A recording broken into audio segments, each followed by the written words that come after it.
Hello everyone, good evening to all of you. बहुत बहुत स्वागत है आप सभी का आपके अपने YouTube channel Narayan institute for English पर। दोस्तों, आज की क्लास में हम लोग बहुत चीज़ें समझेंगे।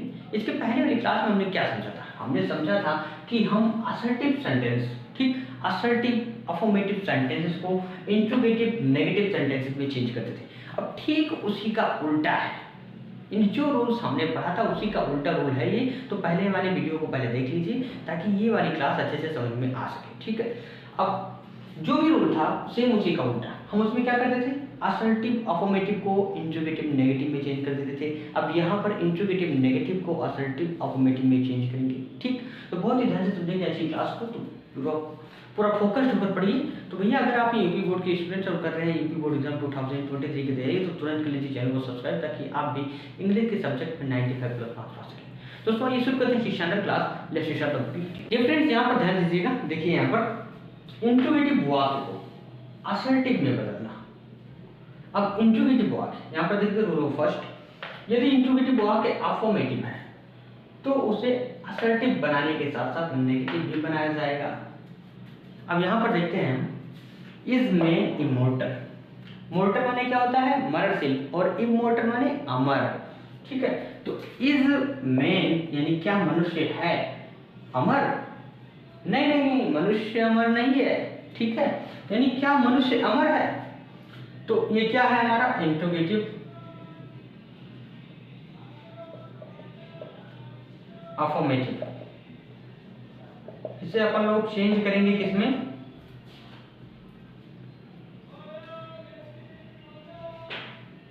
असर्टिव नेगेटिव में, ठीक है। यहां पर हमारा फर्स्ट एग्जांपल है, इज मैन इमोर्टल, यानी क्या मनुष्य अमर है, ठीक है। अब इसे हम असर्टिव में बदलने के लिए क्या करेंगे? सब्जेक्ट को आगे लाएंगे, यानी मैन लिखेंगे, इसको पीछे ले लेंगे, तो मैन इज हो जाएगा हमारा। और चूंकि अफर्मेटिव है, हमें नेगेटिव में बदलना है तो नॉट लगा देंगे, यानी मैन इज नॉट। अब लिख देंगे क्या? इमोर्टल। लास्ट में फुल स्टॉप होगा हमारा, यानी मैन इज नॉट इमोर्टल, यानी मनुष्य अमर नहीं है। और सेकंड सेंटेंस देखिए, हु हैट्स हिज कंट्री, अपने देश से घृणा कौन करता है?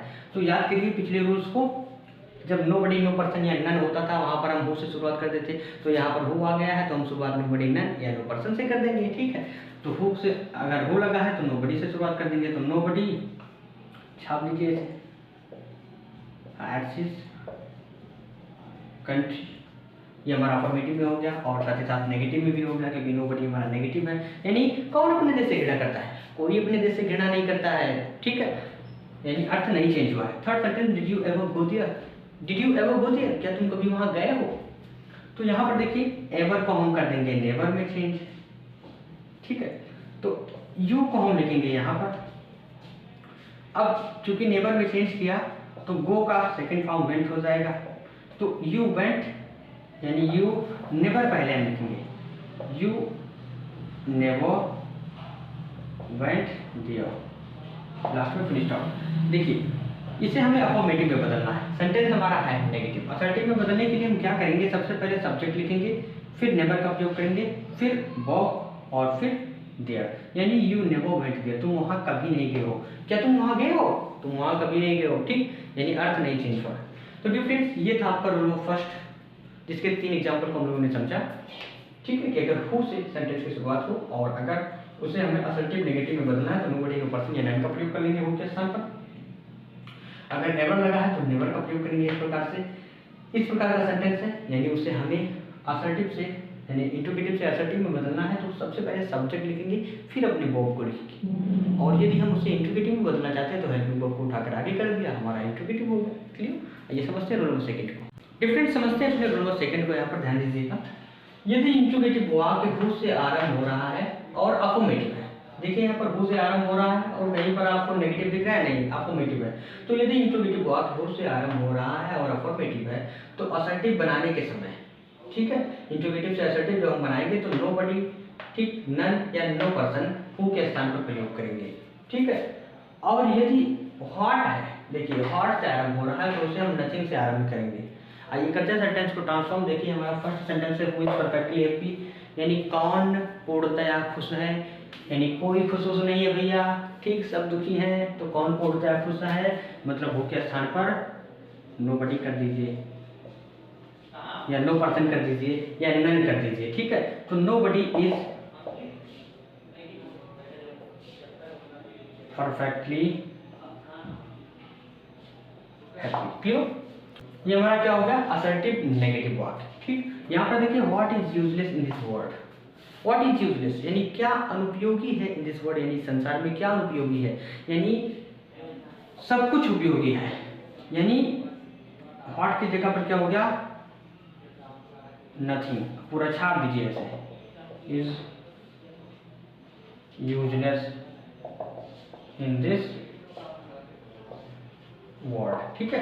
यानी नथिंग इज यूजलेस, कुछ भी अनुपयोगी नहीं है इन दिस वर्ल्ड, यानी संसार में, यानी संसार में कुछ भी अनुपयोगी नहीं है, ठीक है। हमारे फ्रेंड्स ये था आपका रोल नंबर सेकेंड।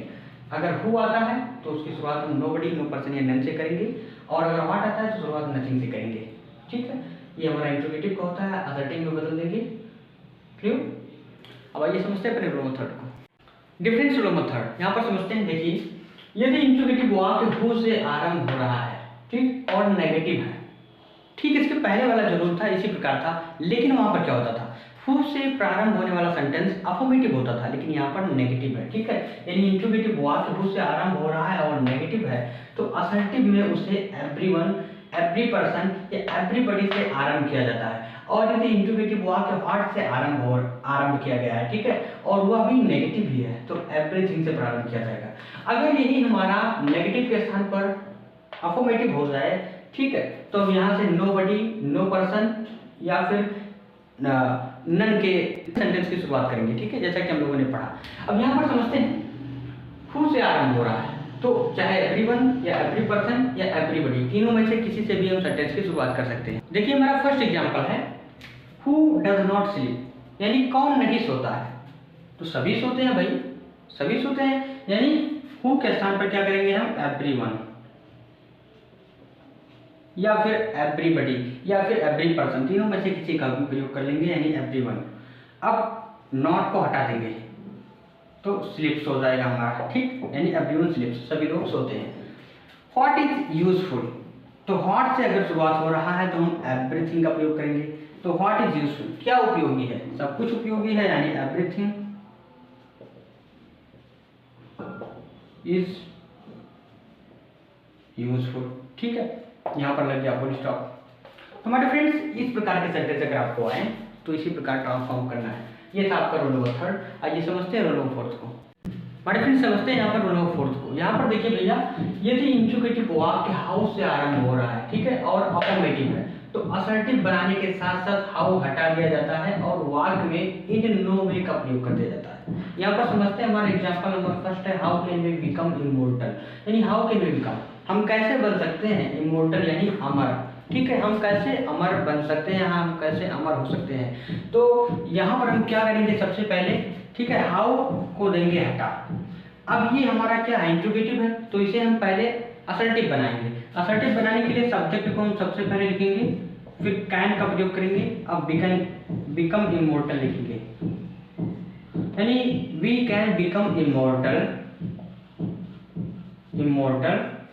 अब हाउ के स्थान पर हम लिखेंगे यहाँ लास्ट में इन नो, ठीक है, वे, लास्ट में फुल स्टॉप, यानी वी कैन बिकम इमोर्टल, हम अमर हो सकते हैं इन नो वे, किसी भी तरह नहीं, यानी हम किसी भी तरह अमर नहीं हो सकते हैं, ठीक है। और second sentence, how can a blind man, ठीक, सी, यानी कैसे एक अंधा व्यक्ति देख सकता है, यानी एक अंधा व्यक्ति किसी भी तरह नहीं देख सकता है, यानी यहाँ से हम क्या करेंगे?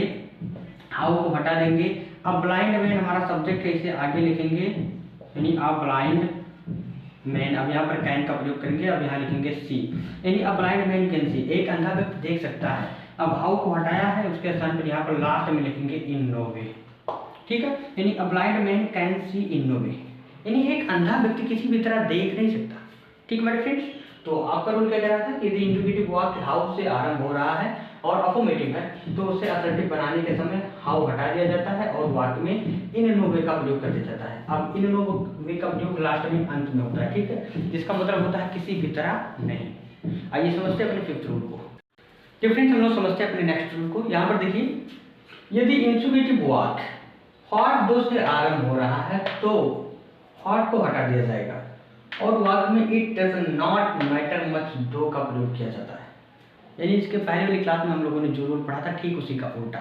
ठीक उसमें क्या होता था, it does not matter much दो होता था, उसे हटाकर हॉट का प्रयोग करते थे। अब यहाँ पर हॉट है तो उसे हटाकर हम it does not matter much दो का प्रयोग करेंगे। ठीक, अब यहाँ पर देखिए हमारा पहला सेंटेंस है हॉट दो बी में फेल, हॉट दो बी में फेल अ लिटिल टायर्ड। क्या हुआ अगर मैं थोड़ा थक गया, तो हॉट के स्थान पर हम लिखेंगे it does not matter much. अब यहाँ दो से पूरा छाप देंगे ऐसे हम, दो बी में feel a little tired. Clear?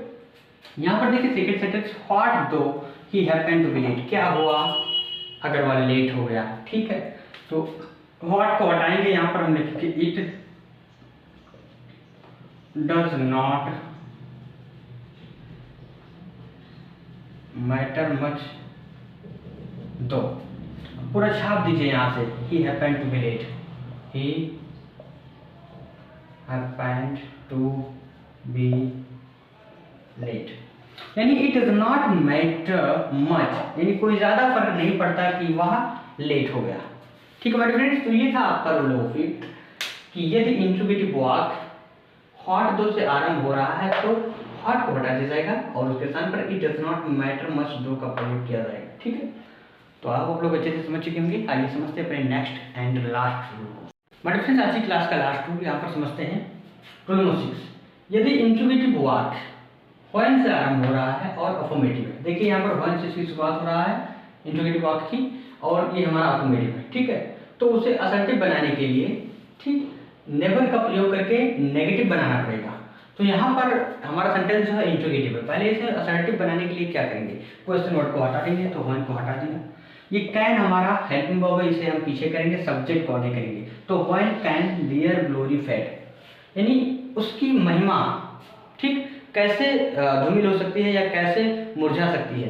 तो यहाँ पर देखिए देयर ग्लोरी सब्जेक्ट है, तो देयर ग्लोरी सब्जेक्ट इसे आगे लाएंगे, यानी देयर ग्लोरी। कैन को यहाँ पर लिखेंगे कैन, अब यहीं पर हम कर देंगे नेवर का प्रयोग, फिर लिखेंगे फेड लास्ट में फुल स्टॉप। यानी their glory can never fade, यानी उसकी महिमा कभी भी फीकी नहीं पड़ सकती, कभी भी धूमिल नहीं हो सकती। ठीक, second sentence when can one reach the sun, यानी व्हेन कैन वन, कब कोई व्यक्ति सूर्य पर पहुंच सकता है, यानी कोई व्यक्ति सूर्य पर नहीं पहुंच सकता है। क्लियर? यहाँ पर हम क्या करेंगे, कौन पहुंच सकता है, वन, तो वन हमारा सब्जेक्ट है, तो यहाँ पर लिखा वन और यहाँ पर कैन, ठीक, यहाँ पर नेवर का प्रयोग किया हमने, तो वन कैन नेवर, अब रीच द सन, लास्ट में फुल स्टॉप, तो वन को यहाँ से हटा दिया हमने। ठीक है, और ये जो हमारा इंट्रोगेटिव स्ट्रक्चर है इसे हमने असर्टिव स्ट्रक्चर में चेंज कर दिया, यानी वन कैन नेवर, यानी कोई व्यक्ति कभी नहीं पहुंच सकता है सन यानी सूरज पर। ठीक है मेरे फ्रेंड्स, तो ये था आज की क्लास का लास्ट रूल। ठीक है, और हम लोगों ने पढ़ा interchange of assertive and interrogative sentences, यानी असर्टिव सेंटेंस को हमने इंट्रोगेटिव में बदलना सीखा, फिर हमने सीखा आज वाली क्लास में इंट्रोगेटिव सेंटेंस को असर्टिव में। ठीक है, ये दोनों को आपस में चेंज करना हम लोगों ने बहुत अच्छे से सीख लिया है। उम्मीद करता हूँ कोई भी डाउट, कोई भी कंफ्यूजन नहीं बचा होगा। और हाँ, इस क्लास को अच्छे से समझने के लिए पहले आपको इसके पहले वाली क्लास को समझना होगा, क्योंकि दोनों क्लास एक दूसरे के लिंक्ड हैं। ठीक, पहले वाली क्लास का ठीक उल्टा है आज की क्लास। ठीक, तो पहले वाली क्लास को यानी इसके पहले वाली क्लास को देख लीजिए, तब आज की क्लास को आप अच्छे से समझ पाएंगे। तो डियर फ्रेंड्स, अगर आपको वीडियो पसंद है तो प्लीज़ वीडियो को लाइक करें, चैनल पर नए चैनल को सब्सक्राइब कर लें, और इस वीडियो को अपने पूरे फ्रेंड सर्कल में शेयर करें। ठीक है, सभी लोगों को बताएं कि नारायण इंस्टीट्यूट क्लासेस चल रही है इंग्लिश के सब्जेक्ट की, वो आए और बढ़िया से अपनी तैयारी करके 95+ मार्क्स स्कोर करें। डियर फ्रेंड्स, मिलेंगे कल शाम 8 बजे एक नए वीडियो के साथ। Keep watching, keep improving yourself, see you tomorrow. Good night to all of my friends.